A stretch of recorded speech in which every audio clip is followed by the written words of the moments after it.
Line லயனா dates, இது தரும் ஆரோக்கியம் இயற்கையானது. லயன் லயனா பிரீமியம் டேட்ஸ். தமிழ்நாட்டில் எதிர்க்கட்சிகளின் வாக்குகள் சிதறுண்ட போது நடந்தது என்ன? இரு வரலாற்று உதாரணங்களை திரும்பி பார்க்கலாம்.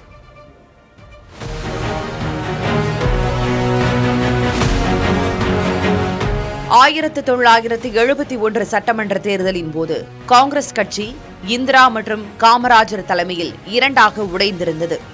இந்திரா காந்தி தலைமையிலான இந்திரா காங்கிரஸ் திமுகவுடன் கூட்டணி அமைத்தது. காமராஜர் தலைமையிலான ஸ்தாபன காங்கிரஸ், ராஜாஜியின் சுதந்திரா கட்சி உள்ளிட்டவை இணைந்து தேர்தலை எதிர்கொண்டன. முந்தைய இரு தேர்தல்களிலும் காங்கிரஸை ஆதரித்து பரப்புரை செய்த தந்தை பெரியார் திமுகவுக்கு ஆதரவாக வாக்கு சேகரித்தார். இத்தேர்தலில் திமுக பிரம்மாண்ட வெற்றி பெற்றது. 72.10 விழுக்காடு வாக்குகள் பதிவாகின. 203 தொகுதிகளில் போட்டியிட்ட திமுக 184 இடங்களை கைப்பற்றியதுடன் 48.58 விழுக்காடு வாக்குகளை பெற்றது. தமிழ்நாடு சட்டமன்ற தேர்தல் வரலாற்றில் ஒரு தேர்தலில் ஒரு கட்சி இவ்வளவு அதிக இடங்களையும் அதிக வாக்கு விழுக்காட்டையும் பெற்றது இதுவே முதல் முறை. இதேபோல் மற்றொரு உதாரணமாக 1989 ஆண்டு சட்டமன்ற தேர்தலை சொல்லலாம். 1987 எம்ஜிஆர் காலமான பிறகு ஜானகி அணி, ஜெயலலிதா அணி என இரண்டாக உடைந்தது அதிமுக. எம்ஜிஆரின் மனைவி ஜானகி முதல்வரான நிலையில் சில வாரங்களிலேயே சட்டமன்றத்தில் நடைபெற்ற நம்பிக்கை வாக்கெடுப்பில் பெரும் அமளி ஏற்பட்டது.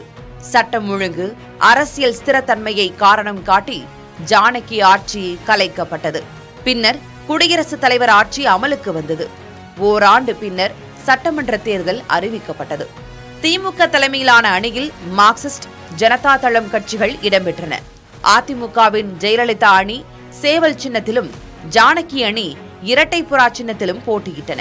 சிவாஜி கணேசன் தலைமையிலான தமிழக முன்னேற்ற முன்னணி ஜானகி அணியையும், இந்திய கம்யூனிஸ்ட் கட்சி ஜெயலலிதா தலைமையிலான அணியையும் ஆதரித்தன. காங்கிரஸ், ஐக்கிய பொதுவுடைமை கட்சி, இந்திய முஸ்லிம் லீக் ஆகியவை மூன்றாவது அணியாக களம் கண்டன. சில பிரச்சினைகள் காரணமாக மருங்காபுரி, மதுரை கிழக்கு தொகுதிகளை தவிர்த்து 232 தொகுதிகளுக்கு மட்டும் தேர்தல் நடைபெற்றது. 69.69 விழுக்காடு வாக்குகள் பதிவாகின. 202 இடங்களில் போட்டியிட்ட திமுக 150 இடங்களில் வெற்றி பெற்று ஆட்சி அமைத்தது. 33.20 விழுக்காடு வாக்குகளை பெற்றது திமுக. ஜெயலலிதா அணி 27 இடங்களிலும், காங்கிரஸ் 26 இடங்களிலும் வெற்றி பெற்றன. ஜானகி அணி ஒரே ஒரு இடத்தில் மட்டும் வென்றது. சிவாஜியின் தமிழக முன்னேற்ற முன்னணி போட்டியிட்ட 49 இடங்களிலும் தோல்வி அடைந்தது. லயன் லயனா டேட்ஸ், இது தரும் ஆரோக்கியம் இயற்கையானது. லயன் லயனா பிரீமியம் டேட்ஸ்.